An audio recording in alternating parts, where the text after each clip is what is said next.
It's time for Lefties Losing It. Time to check in with former First Lady, the perpetually miserable Michelle Obama. Here she again reflects on her time at the White House. It was so awful having a glam team making you look your absolute best every single day. What an imposition.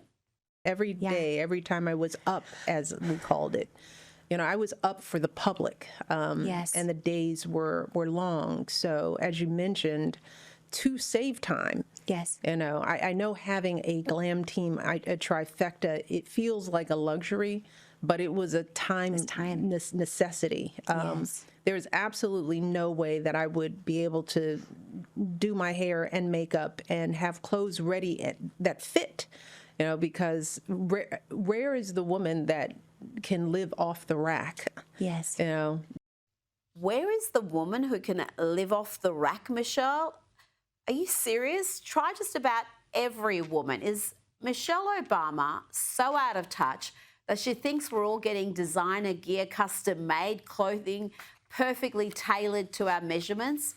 She is absolutely kidding herself. Now, get ready, folks. A new gender identity has just dropped. 150 isn't enough. We need more. Let's hear what it means to be sapphic. Here is non-binary actor Robin Holdaway and her girlfriend to explain. See if you can understand any of this. Sapphic, much like any identity term, can mean a lot of different things to different people. Broadly speaking, it means people who are not men, but generally femme in some way, who are also attracted to people who are not men and femme in some way. The idea of this, I think, is to be a little bit broader and more encompassing than some people might feel other labels are. Personally, I think there's space in a lot of labels for this. But, for example, it's to encompass people who are attracted to non-binary people who might present in different ways. Pretty sure we already have terms for all of that, but please do go on and bore us silly with your insufferable self-importance. Only the thing is that this is actually quite an interesting part of how sapphic operates as a term, is that this is Robin. They are AFAB, i.e. they are female at birth, and they are actually quite masc presenting in a lot of ways, which means that I often have a brief moment of just having a brain block when everyone calls us sapphic, because I'm going, what?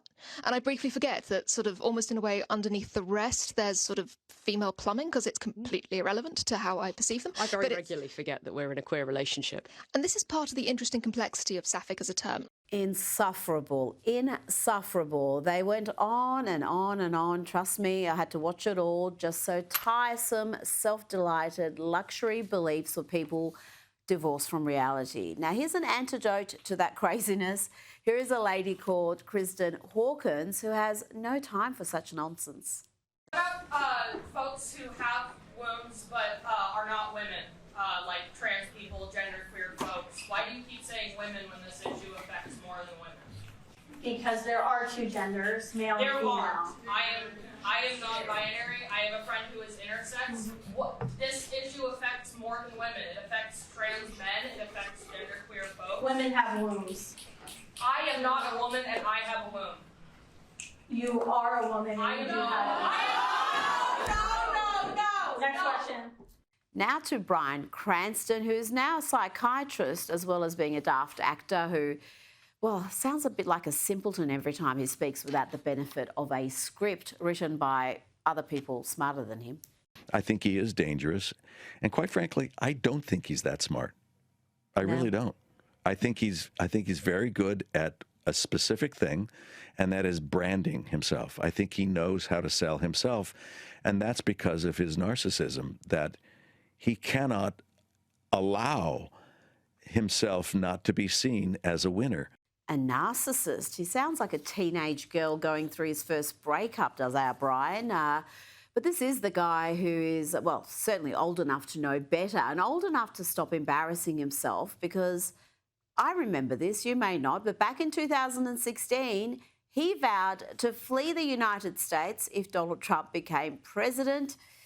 The boy who cried wolf. Now, Nikki Glaser is a funny gal. She may have a weird Taylor Swift obsession, little odd for a 41-year-old woman, but she's a comic, and the only thing I want my comics to be is funny. And Nikki is funny. Her work on celebrity roasts is superb.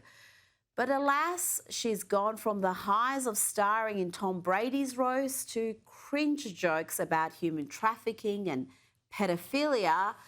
Check out this hot mess on Saturday Night Live. I mean, it's hard even being an aunt for me. I was staying at my sister's house recently, and at one point I was like, I'm gonna go take a shower. And my nephew comes running in. He's like, I want to take a shower with you. I want to take a shower with you. He's 18. I'm like, what's going on with his voice?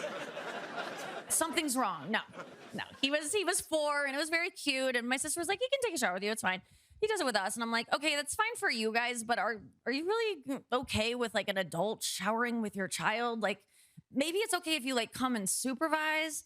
And she was like, why? And I was like, because what if I molest him? Like,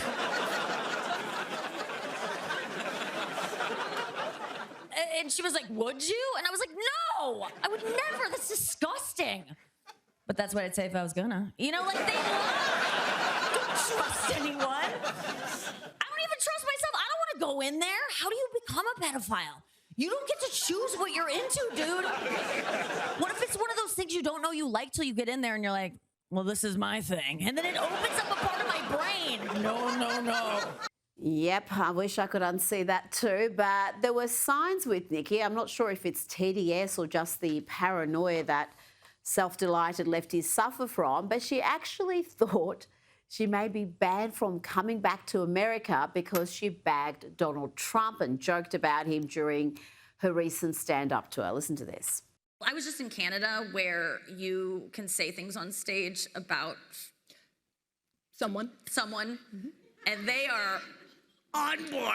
I mean, it is, dude, it's wild. There was a time on stage, I think on Saturday night, that I was like, oh my God, if what I said gets recorded and sent out, like I could maybe not get let back into the country. Now, do you think there was any pushback on that insane assertion from the Time magazine interviewer? Of course not. Nikki was allowed to explore her paranoid fantasies and make an utter dribbling fool of herself. I'm not trying to be an alarmist, but I definitely don't think that I am immune to having some kind of backlash, or that I couldn't be put on some kind of list because of some story I reposted that was, I mean, you look at other places that have dictators. Like, you're not allowed to say bad things about them before they became a dictator or after. So I'm kind of on a list at this point. She's so desperate to be an oppressed victim. Pathetic. Now, get ready to cringe. Here is a silly woman, Stephanie Miller, bowing down and kissing the feet of radical Democrat Jasmine Crockett. It's a humiliating display, but she's proud of it. Representative, can you confirm that I just kissed your sneakers? This is true. She's on camera saying she'll do the radio. I am. We're doing it. Future senator of the great state of Texas. I'm gonna miss Ted Cruz so much. He's so likable. Let's bring in Sky News contributor Kosha Gator. Kosha, let's look at beyond that humiliating display and focus on the larger picture, the voting patterns of women in the recent elections. We're talking about Virginia, New Jersey and New York City. What does it tell us? It's quite stark and quite divided, like direly divided. I was looking up historically, and up until just before Bill Clinton, it was pretty 50-50 in terms of how women voted for Democrats versus Republicans in relation to men. And then after that, sort of the steady decline, about 10 to 15 points, women always vote Democrat. And then if you double click within that, non-white women, 80% Democrat. The uneducated women, college-educated, very heavy, 60% Democrat. And single women, that's the issue. Jesse Kelly calls this the beating heart. He adds on SSRIs of the Democrat Party are these women, single women. It's 60 to 70%. That's how they're voting. And so if Republicans want to win in the near term, the men have to vote more, because that's the other thing. Women are a little bit larger part of the electorate. About 53% of women vote. They're more organized. They get themselves to the polls or mail in their ballots. And then longer term, encouraging marriage, because married women, still in the majority, 55% vote for Republicans. The whole perspective changes when you're married and have children. Absolutely, and that's what's so stark, because I think it was the most recent presidential election. You were looking at how married men voted, unmarried men, married women. They were all majority Republican. but by small percentages Republican. And then you had the unmarried women, which were by a huge margin Democrat. And that was what really stood out. It's just fascinating to look at those patterns. But let's talk about the BBC. Things are going from bad to worse for the taxpayer-funded broadcaster. They aired that deliberately doctored footage of Donald Trump, and now he's seeking to hold the BBC responsible for what he's labelled false, defamatory, disparaging and inflammatory statements. He's given the BBC a Friday deadline, Kosha, to make things right, or he's going to launch a $1 billion lawsuit, and we're talking about $1 billion US here. This is really something because it is so egregious in terms of what that cut up did and how they were basically stitching together things to suggest that he was actually calling an insurrection. And it's interesting because Trump is not shy to use litigation as one of the tools in his arsenal. He's sued in his personal capacity, civil lawsuits, various American outlets, and always the suits are above $1 billion, $2 billion. I think the CBS suit was $20 billion was the suit, even though they settled for 16. So it's sort of like a tactic for him. Do the big ask, and then you may settle where you settle. All the funding is going to the beautiful ballroom or his library, which is kind of funny. This would be the first time he would sue a foreign outlet. I don't think that has happened. The libel laws are not as protective of the press in the UK. There's a lower bar, and the burden of proof would be on them, which is different from the US. So there's a high chance that they would fear that. And they do have a precedent of having settled. They've settled all the way in the 90s with Richard Branson to some politicians recently. And this is, I think, at a gigantic scale beyond that, because they're alleging that the sitting US president incited an insurrection. That's basically what they did. So this is not going to end well for them. No, and they aired this a week before the election, so he can argue that it could have caused maximum damage. And like you said, the laws are harsher in Britain for the press, and Trump has had remarkable success with securing significant payouts from multiple media outlets in the US. I didn't know he was putting all the money towards the ballroom and the library. Yes, That's hilarious. I think it's also a PR thing that he's not taking it to line his own pockets, but he's trying to divert it to something, for the people. And I think he's tracking at about $100 million so far in payouts he's received. That's not bad. Now, the shutdown is over. Democrats did fold, but not until after the elections that we spoke about in Virginia, New Jersey and New York City. How do you see this shutdown saga? It was the longest in US history. 41 days. The second longest was in Trump's first term. I'm sure that's not a coincidence, 35 days. I see it as two things. One is performative. All of politics is performative. Everybody's playing a part. Even this alleged civil war that's going on between the Democrats right now, and they're angry with the aide who caved, quote unquote. They all know it, and they're all deciding what role to play. That's my view. And also, it isn't missed that they very conveniently decided to end it right after the election, where the Republicans got trounced. I don't think this would have made a big difference because Republicans really got trounced, and I don't think the outcome would have been any different. But maybe on the margins, it played a bit of a role because it makes the party in power look bad. The second thing is it's temporary, so it's only until the 30th of January. So in very short order, after Christmas, we're going to be back here again, and another shutdown could very well be looming. And that's why this whole discussion about whether or not to abolish the filibuster is facing growing calls. A lot of people want that. It's very controversial. It could lead to short-term gain with long-term pain. Is one view for the Republicans. The other view is you're in power now. You may not be in power for much longer. So go for maximalist strategy. And I think we're going to see that debate continue to bubble because the shutdown saga is going to be back again on the front pages February 1st. Well, did they achieve what they wanted to? Did they get a bump going into these elections? Is it something that they will look back on and say, yep, it served a purpose and, we can expect to see it again? I think a little bit on the margins. Just the margins were so high, though, with how the Democrats defeated the Republicans that they probably would have won that maybe by a little bit of a lesser margin. I don't see the outcome being fundamentally different. Because it does make the Republicans look bad. And the other problem is the sticking point in this whole shutdown was Obamacare and whether to have those subsidies extend. Should they extend when we know so many illegals are taking advantage of the system? And it's so crazy because that was decades ago when Obamacare was put into place, and now these subsidies are going to expire. And the average person doesn't know all this and won't pin the blame on Obama, who's been out of office for multiple terms. It will get hung around Trump's neck. So in that sense, you could say that the Democrats did succeed a little bit, but they've also paid a price, and there's a bit of a civil war in their own party. Now, we're going to talk about the division within the conservative ranks in the US, but the Democrats have got divisions as well. And moreover, this shutdown, the 8 Democrat Senate caucus defectors who joined the Republicans to reopen the government are facing a almighty backlash. And so is Chuck Schumer, kosher, for not stopping them. So there are Democrats, some of the more radical ones who seem to be leading the party these days, saying this was a capitulation. We should have kept going. Yes, and most of those are from purple moderate states to even red states where there's somehow a Democrat in power. So they're a little bit, in terms of their personal political situation, more vulnerable.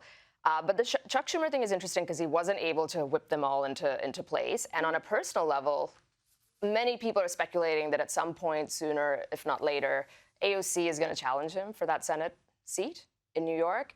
And that's just very interesting, where she is on the rise in some way with where that party is. He's ostensibly of kind of the old guard, Nancy Pelosi retired, et cetera. So that's going to be very interesting. And everybody's watching if he's going to just preemptively announce his retirement, like Nancy Pelosi, or risk a possible challenge from AOC.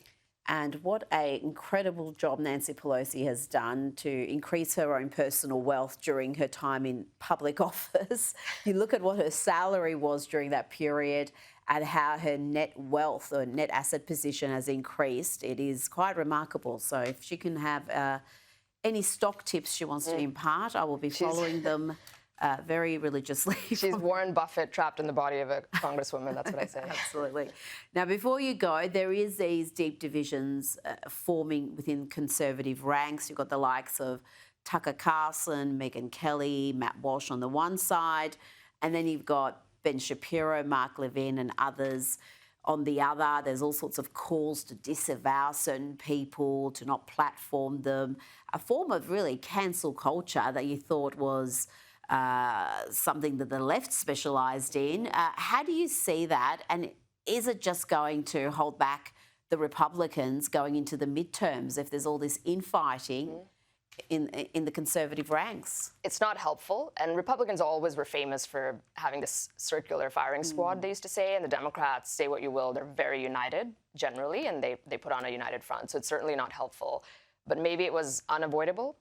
And this is the party that likes to debate issues, and that leads to that. The root cause of it is the Israel issue. Yeah, that is, like, of course, a deep topic, but that is has been brewing for a long time. There's a sharp divide between those two camps. And then off the back of that, I think censorship and free speech and all of that hangs into that, where one side is saying that some views are so bad, we shouldn't be wasting time, we shouldn't be platforming, and we should be canceling people who do that. And the other side says, no, that's against the principle of free speech. So I think that's sort of the 1-2 punch of this issue, and it's going to be very interesting.